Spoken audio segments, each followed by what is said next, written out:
Bonjour, bon dimanche matin. Aujourd'hui, on va dans l'Aisne, à Laon, parler d'Europe et d'immigration.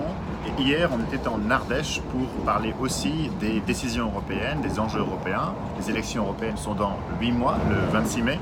Donc c'était l'occasion pour nous, certes, de revoir le drapeau européen, mais aussi de parler de l'origine des décisions européennes. On parle souvent de Bruxelles qui interdit, qui décide seul.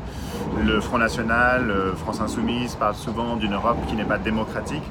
Donc on a un peu recadré les choses en rappelant que le Parlement européen est élu directement par nos citoyens qui malheureusement ne se déplacent qu'à 42% pour aller élire leurs propres représentants.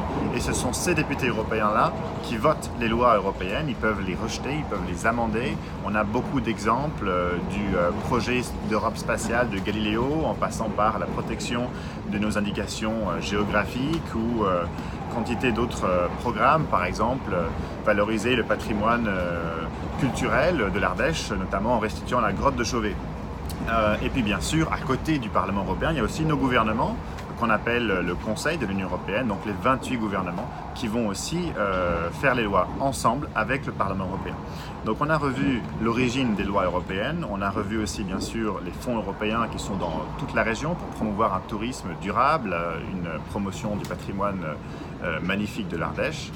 On a vu aussi beaucoup de parallèles avec l'Écosse, qui est aussi une région rurale, qui est aussi une région avec des industries hautement qualifiées et beaucoup de beaux paysages et donc de potentiel touristique. Et donc j'ai partagé avec le public le désastre que connaît actuellement l'Écosse en quittant l'Union européenne, en perdant toutes les subventions européennes, et aussi en perdant le modèle économique durable, local, qui est très important pour les Écossais. Et puis j'ai surtout remercié les Ardéchoises et les Ardéchois pour leur accueil, non pas pour ces 2 jours, bien courts pour moi, dans l'Ardèche, mais pour à peu près 1 an d'accueil dont a bénéficié ma grand-mère quand elle était réfugiée à 12 ans dans cette région-là, quand elle a fui l'Alsace pendant la guerre. Bon week-end et à bientôt.